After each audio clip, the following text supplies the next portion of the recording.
You're listening to the Brian Donahue Podcast, a production of Trekking Jesus, boldly going into the farthest reaches of the galaxy with the gospel of Jesus Christ. Trekking Jesus is an online community for Trekkies who love Jesus to talk all things Trek, their faith, and everything in between. Join me and special guests from around the world as we engage in relevant discussions about Trekking Jesus.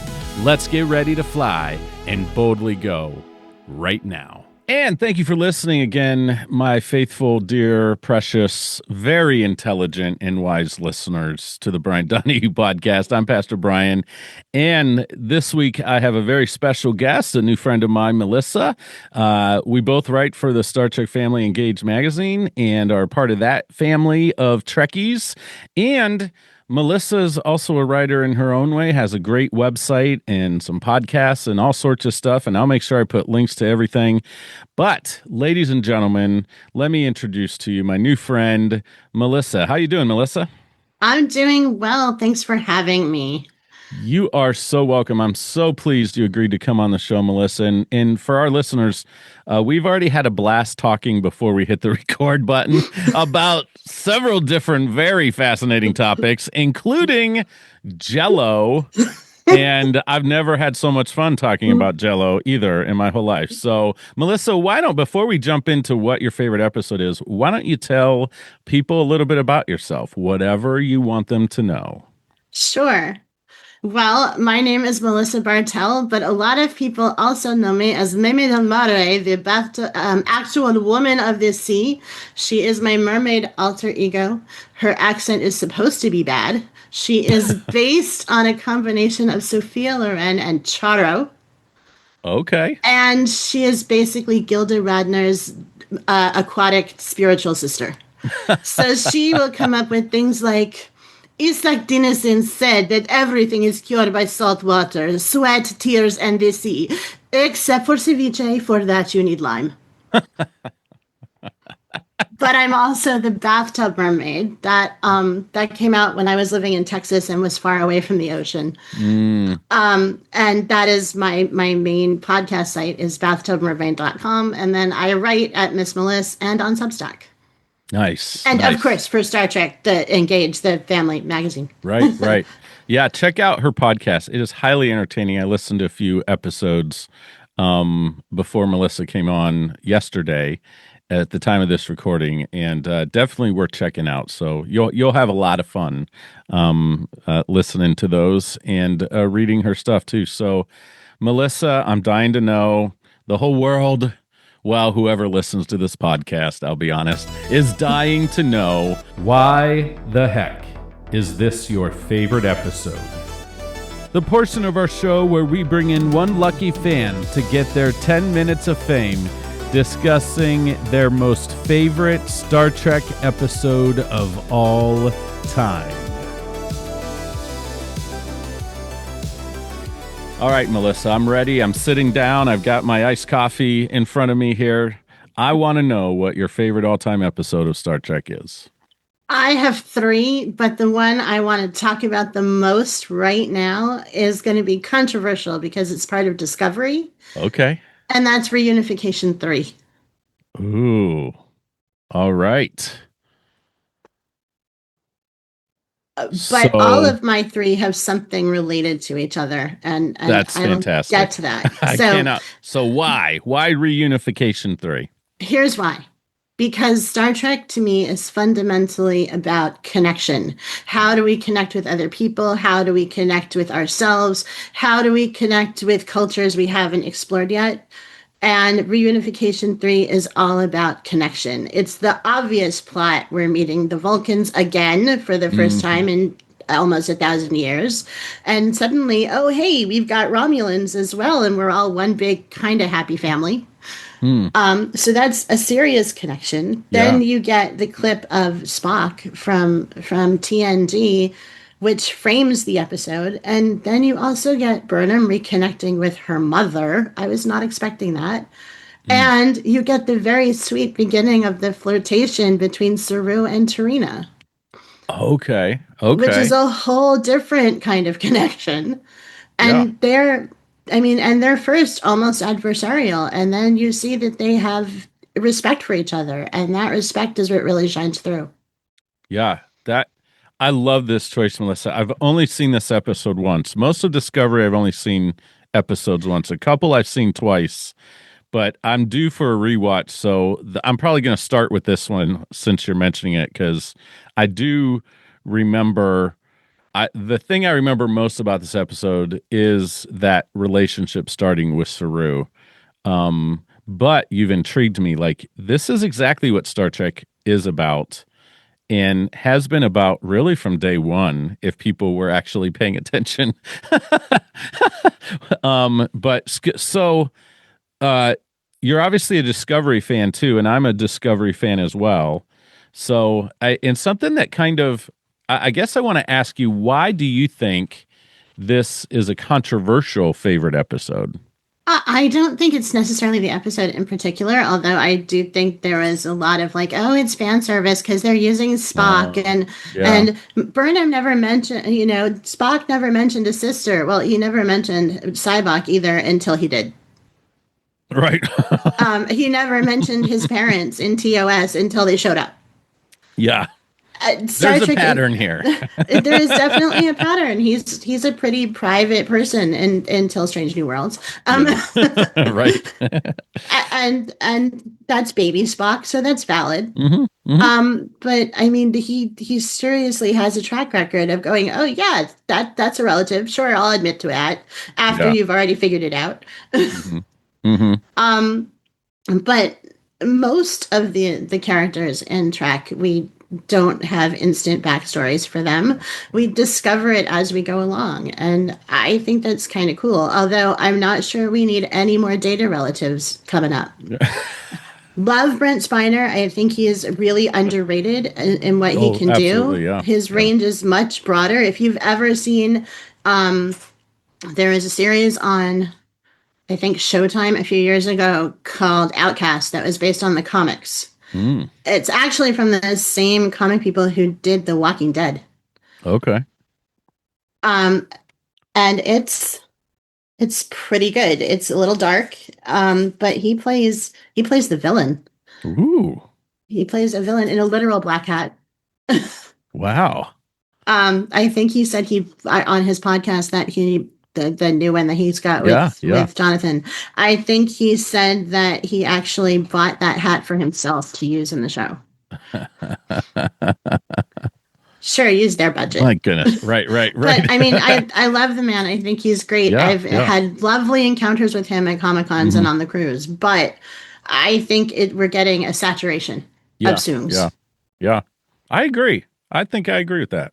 In fact, I think that's the official collective noun now, a saturation of Zooms. I think you're right, and I think you're hitting on something too.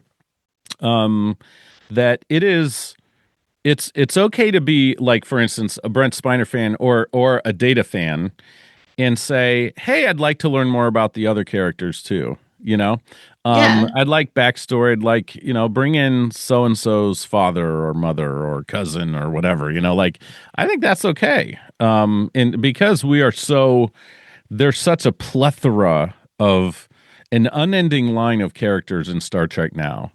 Um, yeah, I'd love to see, like I just had someone on this podcast talking about they didn't want to choose their favorite episode, they want to choose their favorite movie. Bob Robinson, and he chose Star Trek II: The Wrath of Khan as his all-time favorite movie, not just his favorite Trek movie. Wow. And we got into talking about, I can't talk about The Wrath of Khan without talking about Into Darkness and comparing them. And did you like it? Was it what, Yeah. And so, like, I really liked Into Darkness. I think it's a fantastic movie. I'm disappointed they tried to do the Khan thing and changed everything. But at the same time, it's like, I don't know. I don't know. Like, I think Star Trek does that. I think, though, I think we do oversaturate a little bit here and there stuff. We tend to. I mean, look how many relatives Worf has showing up. Hmm. Right. Yeah. Yeah. And I mean, and yet there are other characters who are grossly underserved, like Chekhov. Oh my gosh. Yeah. Hmm. So I mean, I think it's just they give it to a point. They pick what is easy for them to write and cast, Hmm. and what they think the audience wants. And sometimes they hit it out of the park, and sometimes not so much. Mm-hmm. And that's just the nature of media. Yeah. Yeah. But no, I think I'm going to stand by that episode. I think it's really I love it. representative of what Discovery was trying to do, Yeah. which is to move forward, which we keep saying we want, and then when we do Right. it, we're like, no, no, don't do that. Yeah. Yeah. It's so true. It's that's like true in our entertainment, like Star Trek, but also Right? in life. Yeah. I think that most people, let me say that. Now I'm beginning to wonder if it is most people actually, but I think a lot of people want good change that is positive, that propels them forward in life, that helps their fellow man and women and helps humanity and helps the earth. And, I think people want good things. The problem is sometimes to get to those good things, change is just hard and it's uncomfortable. And sometimes it means we have to let go of things we thought we knew in order to kind of learn something new. We have to make space for that in our lives. I think that's absolutely true. Change is uncomfortable, Mhm. and doing the work we need as a species to be better humans is Yeah. uncomfortable. Yeah. And we're not going to get it right every time, but we have to try. Right. Exactly. Oh, I love that. We have to try. Yeah. That's what I tell my kids all the time. You got to try at least. Just come on, buddy. It's right up there with my good friend Nuke Chus, Nutty Bites. You probably have heard of her. Hmm. She has this thing where she's doing a 3 bites thing of television, because just like you have to have 3 bites of a food to decide you really Hmm. don't like it, Hmm. she thinks you have to have three episodes of anything before you can say no, I don't care for this. Wow. Okay. And I think that's a really grounded way to look at media, because there's so much coming at us. Yes. Yeah. And you know what? I feel like I'm growing as a parent talking to you, Melissa, because now I'm going to tell my son and my daughter, although it happens with Brody Tiberius. His middle name's Tiberius, by the way. That's Um, fantastic.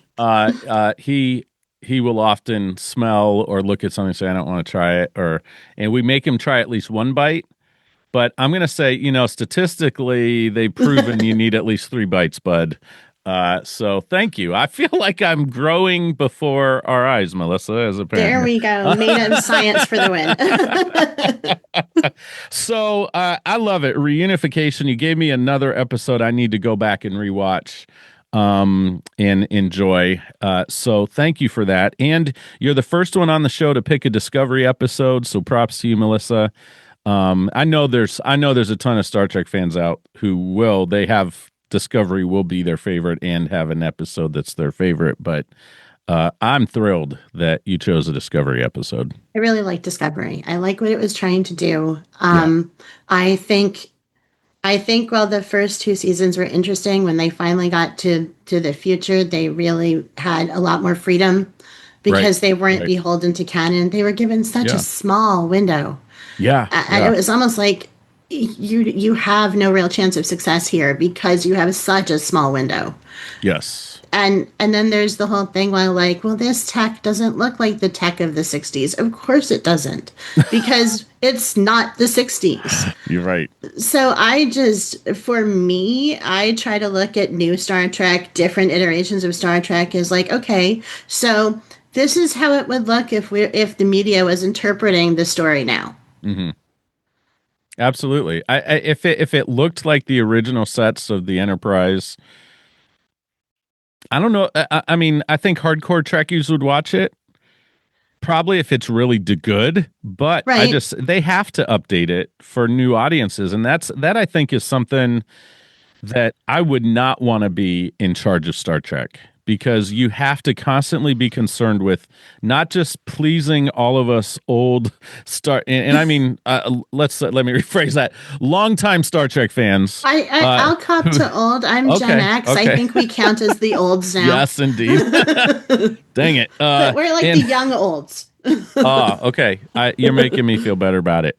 But they have to please the Trekkies who have been, who are hungry for more and want new stories and want new characters, but love the old characters and want more stories of them too, really, honestly. And then they have to be concerned, because that's what networks are concerned about, bringing in new fans and growing the audience. And that's such a hard task. I would not want to be that person having to balance that out.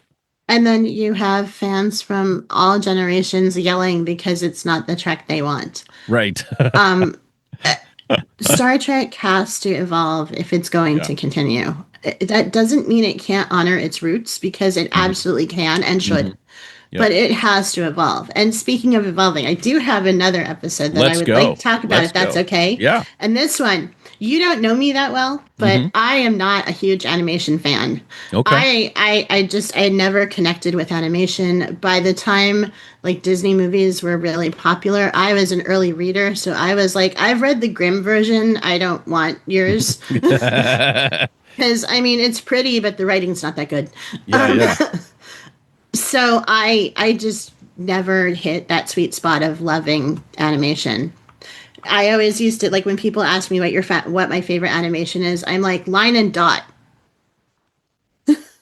Line and okay. Line Yes. and dot. Okay. Because it's really clever. But my second favorite episode, and like, I'm a Data fan. I actually write Data fanfic. I'm not going to give you that link. Because it's really an indulgence. It's how I got through my nephew dying 20 years ago, and it's how I got through COVID and stuff like that. It's my safe space. Yeah. But my other favorite episode is a Lower Decks episode. Okay. And it's fully dilated. And it's not my favorite because of Purple Data. It's my favorite because Tendi and T'Lyn and Mariner are all on this quote unquote primitive planet where they have to function for a subjective year. And they do it by trying to connect.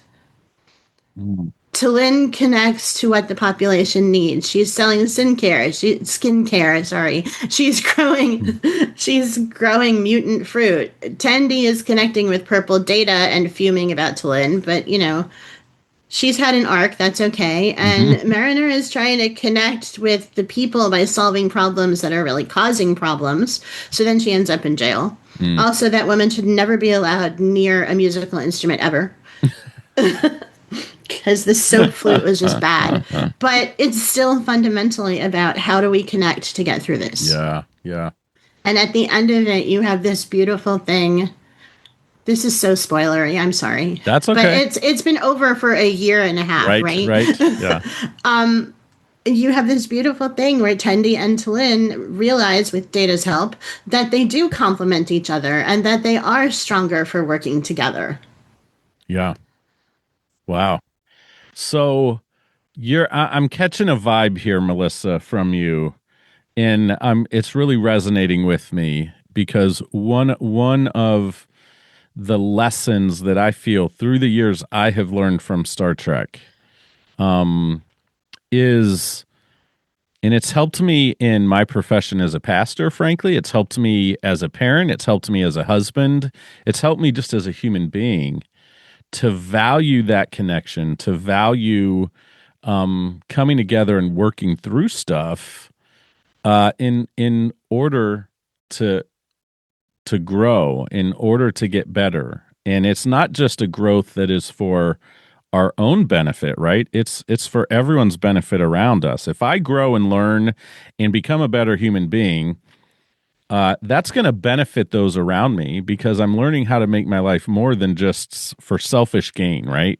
More Right. for just for myself. Like, I want to better your life. I want to better your life. I want to make you feel like you've got a greater purpose too. Like, I just think that's a beautiful thing about Trek. I agree.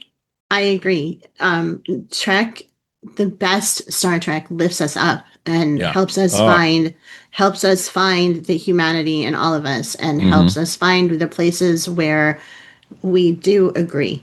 Yeah. And I think across the global spectrum, across the political spectrum, across faith spectrum, most of us agree on more things than we don't. Yes. Yeah. Yeah. I agree. Nobody's out there going, I just want the world to be a horrible place. No Yeah. one's doing that. Yeah. Yeah. No one's saying, I want people's children to suffer. No one Hmm. believes that. We all Yeah. want children to do well and be happy and safe Hmm. and live fulfilling lives. Hmm. Yeah. That's so good, Melissa. I think if we can, and I think Star Trek fans have an incredible opportunity, especially in this day and age and what we're going through as a nation and around the world. Like, we have an incredible opportunity to kind of be different in really positive ways, to continue to strive and work towards the common good of each other. And to my big thing is I really believe in listening. We have to learn how to listen to each other. And that just breaks down so many barriers. As we listen, we hopefully begin to care more about how that other person feels, what they think, why they're making the decisions they're making, why they're living the way they are. You know what I mean? Like I just think that is a big key to it, and we see this portrayed in Star Trek a lot as they listen to each other. Like, they try to work things out. They try to understand other races, other alien species, other cultures. We see this, and I think we have an opportunity to say, "Hey, let's live out what this ideology that we love about Star Trek, and see what we can do to change stuff around us." I think that's a brilliant take, and it's absolutely true. We have the opportunity to lift people up, to help where people Mhm. need help. But I also think we have a unique opportunity to ask for help when we need it, and sometimes that's Yes. harder. Yeah. Oh, you're so right. In one of my other lives, I maintain a newsletter and blog for a woman who has a company where she provides support to family caregivers. Mm. She runs a couple of Zoom things twice a month where family caregivers who don't have support can come and vent and talk to people Wow, in the that's same amazing. situation. And one of the things I've learned is that giving help is super easy. We all want to help. Hmm. Asking for help is really hard, and there's no weakness in it. And I think if you watch Star Trek, you learn that message too. Yeah. That sometimes Wow. you just need to say, hey, I need a boost. Hmm. I love that. I love that. Wow, we're getting deep, Melissa. This is I'm fantastic. sorry. No, I love it. I love it when it does we get to do this, and because Star Trek opens itself up to discussions like this. I mean, we talk about how much we love the show, the characters, all that stuff, but it really opens itself up to this stuff. So I'm ecstatic about it. So, you said you maybe had a couple honorable mentions. Is there another one or two you got? I wanted to mention data lore. And not for the obvious, Okay. not for the obvious. Oh, look, it's good versus evil. This Right. is what Right. happens without empathy, although that's certainly part of it. The part of it that always strikes me is the tag at the end where Picard asks Riker if Data is more or less human than we want him to be. Mm. And I think that's a really interesting question. I wish they had pushed it further Mm. because he is such a unique character. He's not organic. Yeah. But that doesn't make him not a life, as of course he Hmm. went to court to prove. Hmm. Hmm. And I just think that that little tag is really chilling. Yeah. Dang, you're giving me more episodes I need to go back and I mean, rewatch. it takes this episode, which is on the surface a little silly. Hmm. And yes, there's Jeopardy, there's the crystalline entity, there's Lord trying to shoot at Wesley, and I'm not discounting that. But then you finally get to this whole thing where Data's back on the bridge and you have this tag where they're questioning whether or not he should be performatively human. Mm. Wow. I'm telling you, I'm gonna think about this all day long, Melissa. And uh dude, I love it. I bet you're wishing we'd stuck to Jello. Not at all, my friend. Well, Melissa, thank you so much for coming aboard the Brian Donahue podcast. This has been fantastic. I'm going to have you on again for sure. I would love to. I'll talk about whatever you want. Awesome. Awesome. I had a really good time, and I'm really touched that you opened yourself to me. Thank you very much, Melissa. That means a lot to me. And guys, check out all of Melissa's stuff. I will have notes in the podcast notes and links for everything Melissa that she cares to share with you guys. And until next time, live long and prosper, boldly go, be kind to each other, and watch more Star Trek.